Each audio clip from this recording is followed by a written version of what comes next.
Assalamu alaikum दोस्तों, मैं Mohammad Fawad Mirza, CEO and founder at Sabasoft. Today the topic we are going to discuss is getting admission in University of Agriculture Faisalabad with Seerat Rao Saab.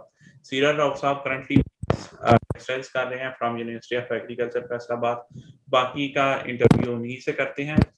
तो first of all really thanks सीरत राव साहब के, माशाल्लाह आप अपना कीमती वक्त निकाल के आए। थोड़ा सा बता दीजिएगा कि जो है आप BS टेक्सटाइल करने से पहले आपने जो है आपका एजुकेशनल बैकग्राउंड क्या क्या था? बिस्मिल्लाहिर्रहमानिर्रहीम। Thank you for inviting me. जैसा कि आपने बताया, मैं एग्रीकल्चर यूनिवर्सिटी में पढ़ रहा हूँ और इससे पहले गवर्नमेंट स्कूल से पढ़ा हुआ हूँ उर्दू मीडियम में, और government comprehensive higher secondary school Sheikhupura से मेरी मैट्रिक की है डिग्री। और उसके बाद मैंने एक private college Oxford polytechnical institute से मैंने 3 ईयर एसोसिएट इंजीनियरिंग की अपनी डिग्री कंप्लीट की। और फिर मैंने जो है BSc टेक्सटाइल टेक्नोलॉजी में एग्रीकल्चर यूनिवर्सिटी में अब मैं पढ़ रहा हूँ। अच्छा मुझे बताइएगा सीरत राव साहब के जो है first of all BS textiles क्यों और यूनिवर्सिटी ऑफ एग्रीकल्चर फैसलाबाद से? BSc टेक्सटाइल इसलिए मैंने चूज की, पहले मेरी एसोसिएट इंजीनियरिंग थी मैकेनिकल टेक्नोलॉजी में, और मैंने अपनी जो है मेजर जो है अपना चेंज किया। मुझे ये फील्ड बड़ी अच्छी लगती थी, इसके अंदर इसका स्कोप काफ़ी अच्छा है। इसके अंदर मैं अच्छे से जो है खुद को कंफर्टेबल फील करता हूँ। मेरे मिजाज के मुताबिक जो है डिग्री मुझे मिली, तो इसलिए मैंने इसे चूज किया। और सेकंड बात आती है कि एग्रीकल्चर क्यों, तो एग्रीकल्चर इसलिए कि हमारी यूनिवर्सिटी एक जो है ना इंजीनियरिंग फैकल्टी की ये बेस्ट डिग्री है। ठीक है, इसमें कोई शक नहीं है कि एक अच्छी यूनिवर्सिटी और भी है, लेकिन हमारी यूनिवर्सिटी ये जो है डिग्री बहुत बेहतरीन तरीके से जो है ऑफर कर रही है, और जो है एक लेस एक्सपेंस के साथ ठीक माशाल्लाह as compared to other universities. Done हो गया। अच्छा सीरत राव साहब, आप थोड़ा सा बता सकते हैं कि आप कह रहे हो कि BS टेक्सटाइल्स बड़ी अच्छी ऑफर करती है, लाहौर या और अदर मेट्रोपॉलिटन सिटीज में इस लेवल की जो है वो आपके ख्याल में BS टेक्सटाइल्स की डिग्री ऑफर नहीं की जाती, मतलब इनका स्टडी मेथड एडवांस है? जी बिल्कुल, फैसलाबाद के बाहर लाहौर में इतनी जो है अच्छी डिग्री ऑफर नहीं की जा रही, फैसलाबाद में बिल्कुल की जा रही है। और हमारे जो स्टूडेंट्स जो हम हमारे सीनियर्स जो जा चुके हैं, मोस्टली सब जो है जॉब कर रहे हैं। कोई ऐसा स्टूडेंट नहीं है कि जो जॉबलेस हो और वो कहे कि जी ये डिग्री करके तो मैं फंस गया हूँ, कहाँ पे आ गया हूँ, ये किसने मुझे सजेस्ट किया था कि ये डिग्री कर लो। ऐसा कुछ नहीं है, जो है बहुत जो है बेहतरीन जो है जगह है और बेहतरीन डिग्री है। डन हो गया। मतलब अनएम्प्लॉयमेंट रेशियो बहुत कम है after getting successfully pass from university of agriculture Faisalabad. बिल्कुल, ये सिर्फ टेक्सटाइल टेक्नोलॉजी के अंदर। डन हो गया। अच्छा मुझे बताइएगा, एक कैंडिडेट है, फ्रेश है, जो अप्लाई करना चाहता है, उसने FSc किया है या डिप्लोमा किया है और वो अप्लाई करना चाह रहा है जो है ना BS टेक्सटाइल्स में यूनिवर्सिटी ऑफ एग्रीकल्चर फैसलाबाद, तो मुझे थोड़ा सा बता दीजिए, और किसी BS डिग्री में, तो उसके लिए एप्लीकेशन प्रोसेस क्या है, मतलब कहाँ से मैं फॉर्म डाउनलोड कर सकता हूँ, कहाँ पे फीस सबमिट करवा सकता हूँ, थोड़ा सा इस बारे में बता दें। जी बिल्कुल, इसका बहुत आसान तरीका है। UF पोर्टल पे जो एडमिशन पोर्टल, वहाँ पे आपने साइन अप करना है, कुछ ज़रूरी अपनी मालूमात जो है वो अपलोड करनी है आपने वहाँ पे। और ये सारा process before entry test date जो होता है ना, तब करना होता है। तो तब फिर आपने वहाँ पे करना है, अपनी ज़रूरी इंफॉर्मेशन अपलोड करने के बाद जो है आपने वहाँ से अपना एक जो डिज़ायर डिग्री में आप मतलब अपने सब्जेक्ट सेलेक्ट करते हैं कि इसके अंदर आपने जो है एंट्री टेस्ट आपका होगा, और उसके बाद आपको एक चालान वहाँ पे मिलेगा, वो आपने उसको प्रिंट आउट करना है और जाके बैंक में आपने वो सबमिट करना है। तो फिर वहाँ पे यूनिवर्सिटी की तरफ से आपको मेल आएगी और आपने वहाँ पे फिर और जो ज़रूरी फॉर्मेलिटीज़ हैं वो पूरी करनी है। तो फिर जो है टाइम टेबल आपको मिलेगा और उसके अकॉर्डिंग जो है आपने फिर नेक्स्ट चलना है। एंट्री टेस्ट होगा, फिर एक एग्रीगेट। सही है। अच्छा अच्छा सीरत रऊफ साहब, आपने टेस्टिंग का बता दिया कि जो है ना इस तरह आप अप्लाई कर सकते हैं। इसका मतलब है कि कोई आउटसाइड ऑफ फैसलाबाद, लाहौर में रहता है, सियालकोट में रहता है, नारोवाल में रहता है, तो उसके लिए भी कोई मुश्किल नहीं है, मतलब ऑनलाइन ही वो अप्लाई कर सकता है बिफोर एंट्री टेस्ट? बिल्कुल जब एंट्री टेस्ट होगा तब यूनिवर्सिटी आना पड़ेगा। उसके अलावा यूनिवर्सिटी या कहीं जाने की जरूरत नहीं है, सारा कुछ घर में आप अ, अपने पीसी के थ्रू कर सकते हैं। ठीक ठीक। सीरत साहब, आपने एप्लीकेशन प्रोसेस के बारे में तो बता दिया कि जो है मतलब जो है आप यहाँ से फॉर्म डाउनलोड कर सकते हैं और जो है अप्लाई कर सकते हैं, और आपको अपना शहर छोड़ के भी आने की जरूरत नहीं है अगर आप आउटसाइड फैसलाबाद है। लेकिन मुझे बता देंगे कितने परसेंट कम से कम मार्क्स रिक्वायर्ड होते हैं एफएससी में या डिप्लोमा में कि मैं अप्लाई कर सकूं जो है ना उसको जो है यूनिवर्सिटी ऑफ एग्रीकल्चर फैसलाबाद में? जी बिल्कुल। अगर तो आपकी फील्ड इंजीनियरिंग है, आप इंजीनियरिंग फील्ड में आना चाह रहे हैं, तो फिर तो आपके 50% मार्क्स होने चाहिए मैट्रिक में, एफएससी में, और उसके बाद एंट्री टेस्ट में भी आपके 50% मार्क्स होने चाहिए। ठीक अगर है। आपके 50 लेस देन, एक स्टेज पे भी लेस देन 50% है, तो आप इंजीनियरिंग फैकल्टी की किसी डिग्री के लिए जो है ना नहीं हो सकते, आपका एडमिशन नहीं होगा। ठीक है, डन हो गया, डन हो गया। अच्छा अच्छा, आपने इसका बता दिया, लेकिन मुझे बताएं कि एग्जांपल लेते हैं कि फैसलाबाद के अलावा भी क्या कोई सेंटर बनता है, टेस्टिंग सेंटर, या जो है फैसलाबाद ही एक सेंटर होता है? मतलब एग्जांपल ले other metropolitan cities like Lahore, Gujranwala, Karachi जो है या इस्लामाबाद, इधर भी टेस्ट आप दे सकते हो या सेंटर एक ही बनता है फैसलाबाद? जी, पंजाब के और भी काफ़ी जो है ना सिटीज़ में सेंटर बनता है, लाहौर में बनता है, फैसलाबाद मेन कैंपस में होता है, दीपालपुर है, और इस तरह गुजरांवाला है। जो स्टूडेंट्स को जो है ना पंजाब के अंदर अंदर जो है काफ़ी सूटेबल होते हैं, वो सिलेक्ट कर लेते हैं, और वो जो है वहाँ पे जाके एंट्री टेस्ट उनका हो जाता है। ठीक ठीक ठीक, सही। अच्छा अच्छा, आपने मुझे बता दिया कि जो है ना कि आप जो है एंट्री टेस्ट का जो है कि मतलब पंजाब के फेमस सिटीज में होता है, मेट्रोपॉलिटन सिटीज में होता है, और इसके अलावा मुझे बता दीजिएगा कि एक टेस्ट जो होता है इसका, ठीक है, उसमें किस तरह के क्वेश्चंस पूछे जाते हैं? हाँ जी, उसके अंदर 25 मार्क्स, 100 मार्क्स का टोटल टेस्ट होता है। उसके अंदर 25 मार्क्स होते हैं, मैथ के, फिजिक्स के 25, केमिस्ट्री के 25 और इंग्लिश के 25, इस तरह करके। और सिलेक्टिव सब्जेक्ट होते हैं, वो चेंज हो जाते हैं आपके कोर्स के मुताबिक। सीएस वाले जो हैं वो केमिस्ट्री नहीं पढ़ते, और बायो वाले जो हैं वो सीएस नहीं पढ़ते, इस तरह जो है ना वो सारे ठीक है। उनके सब्जेक्ट्स होते हैं, और उनके अंदर उनका होता है, और उनके सब्जेक्ट के अकॉर्डिंग उनको जो है ना यूनिवर्सिटी फिर डिग्री ऑफर्स करती है, और उन्हें सामने डिस्प्ले होता है कि आप ये डिग्री में आपकी अवेलेबिलिटी है और आप इनको चूज कर सकते हैं। और फिर उसके अकॉर्डिंग जिसमें शॉर्ट लिस्टेड हो सकते हों, वो बाय डिफॉल्ट हो जाते हैं, ठीक ठीक जिसमें ठीक। उनका मेरिट बनता है उसके अंदर वो हो जाते हैं। ठीक है, यानी यानी जिस ब्रांच में भी वो जा रहे होते हैं टेस्ट उसी के हिसाब से होता है, लाइक कंप्यूटर साइंस का कंप्यूटर साइंस के हिसाब से होता है, जो इंजीनियरिंग एफएससी प्री इंजीनियरिंग से आते हैं उनका प्री इंजीनियरिंग के हिसाब से होता है, तो फिर उसके बाद मेरिट की बेसिस पे जो आपको एलोकेट हो उसके वो हो जाता है। ऐसी बात है? जी बिल्कुल। अच्छा अच्छा, मुझे बताइएगा सीरा राव साहब, के आपने टेस्टिंग मेथड तो बता दिया। एग्जांपल देते हैं कि कोई चाह रहा है कि मेरे अच्छे मार्क्स आए जो है ना टेस्ट में, तो उसके लिए उसको क्या एफएससी सही तरह पढ़ ले तो कामयाब हो जाएगा, या कोई आपने एकेडमी वगैरह को रिकमेंड करेंगे या बुक वगैरह? थोड़ा सा इस बारे में बता दीजिएगा।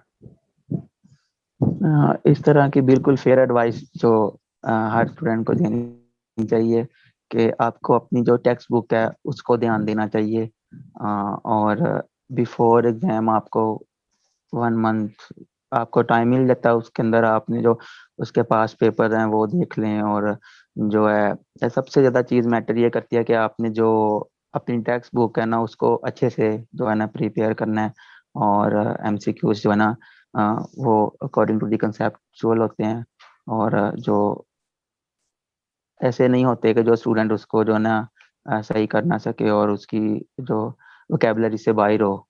ठीक ठीक, यानी आपके ख्याल में एफएससी अगर कंसेप्चुअल मेथड से पढ़ी हुई है तो कोई एकेडमी वगैरह आपको ज्वाइन करने की जरूरत नहीं है। बिल्कुल नहीं, कोई एकेडमी की जरूरत नहीं है, जो है ना एक्सेसिबल होता है एग्जाम। डन हो गया। अच्छा अच्छा, मुझे बताइएगा, आपने आपने कहा कि जो है अब चले मैथमेटिक्स जो है और केमिस्ट्री वगैरह फिजिक्स वगैरह है, ये तो टेक्निकल सब्जेक्ट्स हैं, इसकी तो तैयारी कर ली। इसके अलावा आपने फोर्थ सब्जेक्ट इंग्लिश बताया था, इंग्लिश की जो है वो कैसे स्टडी कर सकते हैं जो है ना बेहतर तरीके से? जी, इंग्लिश की जो है वो आपको उसका आपका कम्प्रीहेंशन है वो आपका अच्छा होना चाहिए। आप अ, के जो बेसिक स्किल्स हैं इंग्लिश में वो आपके अगर डेवलप्ड हैं तो आपके लिए वो कोई मसला नहीं है, वो इजीली आप उसे अचीव कर लेते हैं। ठीक ठीक, सही है। यानी यानी कि इंग्लिश में भी अगर आपकी बेसिक स्ट्रांग है तो आप इजीली जो है अचीव कर सकते हैं university of agriculture Faisalabad. Honestly बताऊं आपको तो जो है ई कैट और एम कैट जो है ये काफ़ी जो है एज कम्पेयर टू काफ़ी जो है ना टफ होते हैं यूएफ टेस्ट से। ठीक है ये टेस्ट जो है ना हर स्टूडेंट के लिए अचीवेबल होता है, ये इतना मुश्किल नहीं होता। ठीक ठीक ठीक, सही सही, यानी यानी कि जिस जिस बंदे ने ई में अच्छे मार्क्स लिए हैं या ओवरऑल लॉजिकली पढ़ा है वो अच्छे मार्क्स जो है वो अचीव कर सकता है इन जो जी है बिल्कुल, यूएफ। और पहले उसके मार्क्स अच्छे हैं और वो 70% मार्क्स यूएफ टेस्ट में से ले लेता है, इजीली उसका एडमिशन हो जाता है, इवन के डीवीएम में भी हो जाता है। डन हो गया, डन हो गया। अच्छा अच्छा, मुझे बताइएगा कि आपने टेस्टिंग के बारे में तो ओवरऑल अंदाजन बता दिया, एक दफा टेस्ट हो जाता है तो क्या उसके बाद कोई जो है इंटरव्यू भी होता है सीरियल राउट साहब, या बस जस्ट टेस्ट की बेस पे जो है आपका दाखला हो जाता है? नहीं, इसके अंदर कोई इंटरव्यू नहीं होता, टेस्ट होता है और उसके बाद एक एग्रीगेट फॉर्मूला है, उसके अंदर आपका 30% मैट्रिक, 30% इंटरमीडिएट और 40% आपका टेस्ट इंक्लूडेड होता है। ठीक है, उसकी यानी बेस पे आपका जो है एडमिशन हो जाता है। ठीक है, 30% मैट्रिक, 30% एफएससी, और जो टेस्ट की बेसिस पे 40% की बेस पे आपका हो जाता है, ठीक है। अच्छा अच्छा, अब मुझे बताएं कि आपने इस तरह के स्टूडेंट्स तो फिर ऑब्जर्व किए होंगे, अगर मतलब टेस्ट की वेटेज इतनी है कि जो शायद एफएससी और 10th में इतना अच्छा परफॉर्म ना कर पा रहे हो, लेकिन उन्होंने टेस्ट में अच्छा परफॉर्म करके जो है वो दाखला जो है वो अपना सिक्योर कर लिया हो। हाँ जी बिल्कुल, जो है मैट्रिक और इंटरमीडिएट में मार्क्स कम हों, लेकिन इतने कम हो कि जो अकोमोडेट हो जाएं, ठीक ज़्यादा ठीक, नहीं, बिल्कुल, गुजारे लायक हो। तो एटलीस्ट आप वो और लिमिट जो क्रॉस कर दें जो उनकी तरफ से वो फाइनलाइज की हुई है। बिल्कुल बिल्कुल, और एंटी टेस्ट में आप बहुत अच्छा परफॉर्म कर लें तो आपका जो है एडमिशन हो जाता है। ठीक है। अच्छा अच्छा, मुझे बताइएगा, एक स्टूडेंट जो पास हो गया है, एंट्री टेस्ट वगैरह पास कर लिया है, तो वो एज ए स्टूडेंट जो है वो ज्वाइन करना चाह रहा है यूनिवर्सिटी ऑफ एग्रीकल्चर फैसलाबाद, तो मुझे बताइएगा कि उसको जो है क्या फीस जो है वो रिक्वायर्ड होती है पर पर सेमेस्टर? मैं एब्सोल्यूट टर्म में चाहे ना भी बात करें, जस्ट मतलब बता दें अंदाजन अंदाजन, ताकि जो है वो एक बंदे के माइंड में हो। बाकी थोड़ा बहुत तो चेंज होती रहती है और वो वेबसाइट पे ही मेनली मेंशन होती है, लेकिन अंदाजन क्या क्या चार्जेस हैं पर सेमेस्टर के? जी, मैं अपनी डिग्री की बात करूं तो डे स्कॉलर के लिए पहली फीस जो है वो होती है 35,000, और उसके बाद फिर सेकंड सेमेस्टर से ऑन वर्ड 8 सेमेस्टर तक वो 25, अप्रोक्सीमेटली 25 के राउंड अबाउट होती है। ठीक है। और और जो इसके अंदर होस्ट जी हॉस्टलाइज जो स्टूडेंट्स हैं उनके अंदर ये उसके 14,000 जो अलग से इंक्लूड होते हैं। ठीक है, और ये 14,000 में हॉस्टल का खाना भी शामिल होता है, मतलब स्पेस प्लस वो स्पेस प्लस फूड? नहीं, बिल्कुल बिल्कुल नहीं, वो सिर्फ वो रेजिडेंस के होते हैं। उसके ऊपर जो आपका मेस का खर्चा है और जो भी एक्स वाई जी जो होंगे वो जो है वो आपके खुद के होते हैं, वो ये सिर्फ हॉस्टल रेंट होता है। डन हो गया। अच्छा अच्छा, मुझे बताइएगा, वैसे तो माशाल्लाह आपने जैसे बता दिया तो नॉमिनल चार्जेस हैं जो है क्या नाम है यूनिवर्सिटी ऑफ एग्रीकल्चर फैसलाबाद के, लेकिन फिर भी कई स्टूडेंट्स होते होंगे जो जिसे कहते हैं कि not so much fortunate background, थोड़ा पुअर बैकग्राउंड से होते होंगे या जो है लोअर मिडिल क्लास से होते होंगे, तो उनके लिए ये फीस भी अदा करना मुश्किल होती होगी। तो आया फिर यूनिवर्सिटी ने कोई उनके लिए स्कॉलरशिप या फाइनेंशियल एड कोई मुकर्रर की हुई है कि मतलब कोई भी स्टूडेंट जिसने पास कर लिया उसके लिए ये मसला ना हो कि जो है ना वो मतलब ग्रेजुएशन सिर्फ इस वजह से ना कर सके कि जो है ना उसके पास पैसे नहीं है। तो इस तरह की कोई है फाइनेंशियल असिस्टेंस और स्कॉलरशिप?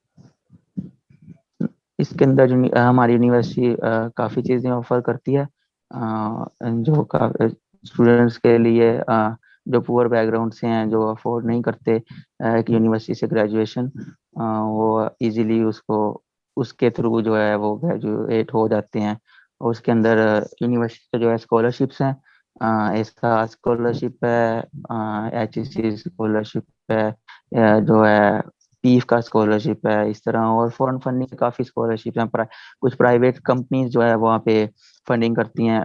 ये इंसान पे डिग्री टू डिग्री होता है कि वो कोई ना कोई जो है वहाँ पे खुद अप्लाई करना पड़ता है, और कोई ना कोई उनको जो है ना मिल जाता है। उसका एक प्रॉपर प्रोसीजर से गुजारते हैं कि आया ये स्टूडेंट जो है वो वाकई इसको ज़रूरत है, इसको नीडी है कि नहीं।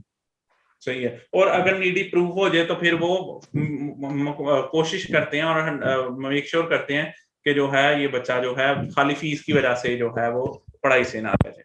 जी बिल्कुल, वो जो है 100% फिर वो जो है ना ट्यूशन फी होती है। अगर वो डे स्कॉलर होता है फिर ट्यूशन फी मिलती है। अगर वो हॉस्टलाइज भी है तो फिर उसके अंदर हॉस्टल के ड्यूज भी उसके अंदर शामिल होते हैं। उसके अंदर मंथली स्टाइपेंड शामिल होता है। ऐसा नहीं है कि जो मोस्टली ऐसा ही होता है कि जो स्टूडेंट्स नीडी हैं वो इजीली अपनी ग्रेजुएशन कंप्लीट कर लेते हैं। ठीक ठीक, माशाल्लाह माशाल्लाह, ये तो बड़ा पॉजिटिव टेक्सचर है। अच्छा मुझे बताइएगा कि हॉस्टल अवेलेबिलिटी का क्या जी सीन है? बिल्कुल। मतलब जो भी बाहर से आ रहे हैं सबको मिल रहा है हॉस्टल, या हॉस्टल की लिमिटेशन है? मतलब कि इनको मिलेगा इनको नहीं मिलेगा, मतलब क्या इनके पास अकोमोडेशन काफी होती है या जो है लिमिटेड अवेलेबल है सीट्स उसकी? नहीं, उसके अंदर लिमिटेड नहीं है। जो स्टूडेंट्स बाइट से आ रहे हैं उन सबको हॉस्टल की अवेलेबिलिटी होती है। और वो जो है डिग्री डिग्री के अकॉर्डिंग जो है उनको डिस्ट्रीब्यूशन सारी मिल जाती है कि आपको कौन सा हॉस्टल अलॉट किया गया है। ठीक है। अच्छा अच्छा, जो university of arid agriculture Faisalabad है, मुझे थोड़ा सा बताइएगा कि ये कौन कौन सी डिग्रीज, मैं अभी साइंटिफिक और इंजीनियरिंग की डिग्रीज की बात कर रहा हूँ, आईटी और इंजीनियरिंग की डिग्रीज कौन कौन सी ऑफर कर रही है? जैसे टेक्सटाइल इंजीनियरिंग हो गई, कंप्यूटर साइंस, या क्या क्या ऑफर कर रही है इसके अलावा? हमारी इंजीनियरिंग फैकल्टी जो है वो टेक्सटाइल BSc टेक्सटाइल टेक्नोलॉजी है। उसके बाद सबसे पहले जो है ना एग्रीकल्चर इंजीनियरिंग है, इन्वायरमेंटल इंजीनियरिंग है, फूड इंजीनियरिंग है, और एनर्जी सिस्टम इंजीनियरिंग है। ये तो हो गई इंजीनियरिंग की डिग्रीज। ठीक है ठीक है। इसके अलावा आईटी में क्या क्या जो है वो ऑफर कर रही है? सॉफ्टवेयर इंजीनियरिंग है और BSIT है। जी, माशाल्लाह माशाल्लाह। अच्छा अच्छा, मुझे बताइएगा कि जी आपने जो है ये बता दिया, डिग्रीज के बारे में बता दिया, और ये सारी डिग्रीज होती तो 4 इयर्स की होती होंगी, BSc जो है वो डिग्रीज होती होंगी। जी बिल्कुल। डन हो गया। बिल्कुल, जो 2 ईयर डिग्री प्रोग्राम जो है वो तो वैसे ही अब खत्म हो गया ना यूनिवर्सिटीज हाँ में। जी हाँ फोर जी। ईयर डिग्री जो है प्रोग्राम लॉन्च हो गया है 2-3 साल से। डन हो गया डन हो गया। अच्छा अच्छा, मुझे बताइएगा कि आपको क्या लगता है कि यूनिवर्सिटी ऑफ एग्रीकल्चर फैसलाबाद में किस तरह के स्टूडेंट्स हैं जो बड़ा अच्छा परफॉर्म करते हैं, और किस तरह के स्टूडेंट्स हैं जिनके लिए मुश्किल होता है एनवायरनमेंट में एडजस्ट करना यूनिवर्सिटी ऑफ एग्रीकल्चर फैसलाबाद की? हमारी यूनिवर्सिटी सबको ही जो है ना एक एनवायरनमेंट देती है और सारे इसमें एडजस्ट होते हैं। मुझे नहीं लगता कि कोई ऐसा स्टूडेंट आए जो वहाँ पे एडजस्ट ना कर सके। ठीक है। Any final suggestion before concluding the interview के, मतलब आपको क्या लगता है कि जो न्यू कमर आ रहे हैं क्या गलतियां कर रहे हैं जो उन्हें नहीं करनी चाहिए? न्यू कमर गलतियाँ तो सारे जो है ना नुकसान करते हैं, लेकिन आ, उनके लिए सजेशन ये है कि वो सीनियर्स की बातों को बिल्कुल ना माने कि आपको मेहनत करने की कोई ज़रूरत नहीं है। उनको अपना पहली क्लास से अच्छा परफॉर्म करना चाहिए और इंटरेस्ट लेना चाहिए और उनको फोकस रहना चाहिए। उनका एक एक दिन इम्पोर्टेंट है। जी उनको माशा अपनी स्टडी स्टडी के से लेकर और सेल्फ ग्रूमिंग जो है ना वो उनको अच्छा बोलना आना चाहिए, अच्छा पहनना आना चाहिए, अच्छे से चलना आना चाहिए, अच्छे से बात करना आना चाहिए। ये सारा कुछ उन्होंने सीखना है। और 4 साल के बाद जब वो यहाँ से ग्रेजुएट होकर निकले तो उनको पता हो कि ये जी हम पहले ये थे और अब ये हो गए हैं, और really वो thanks इस सोसाइटी में एक अच्छा मुकाम रखते हैं। ठीक है माशाल्लाह माशाल्लाह really thanks for concluding the interview so beautifully सीरत राव साहब। तो दोस्तों मोस्ट प्रॉब्ली आपके जो है इंपॉर्टेंट क्वेश्चंस कवर अप हो गए होंगे। इसके अलावा आपकी कोई क्यूरी हो तो आप कमेंट में पास ऑन कीजिएगा, मैं कोशिश करूंगा कि जो है वो सीरत राव साहब के पास रेफर हो सके। अगर आपको वीडियो पसंद आई हो तो इसको लाइक करें, शेयर करें और हमारे चैनल को सब्सक्राइब कर लें ताकि आपको फर्दर वीडियो मिलती रहे। हमारे साथ जुड़े रहने के लिए और बार बार इस चैनल पर आने के लिए मोहम्मद ख्वाब मिर्जा आपका तहे दिल से शुक्रगुजार। अल्लाह हाफिज, पाकिस्तान जिंदाबाद।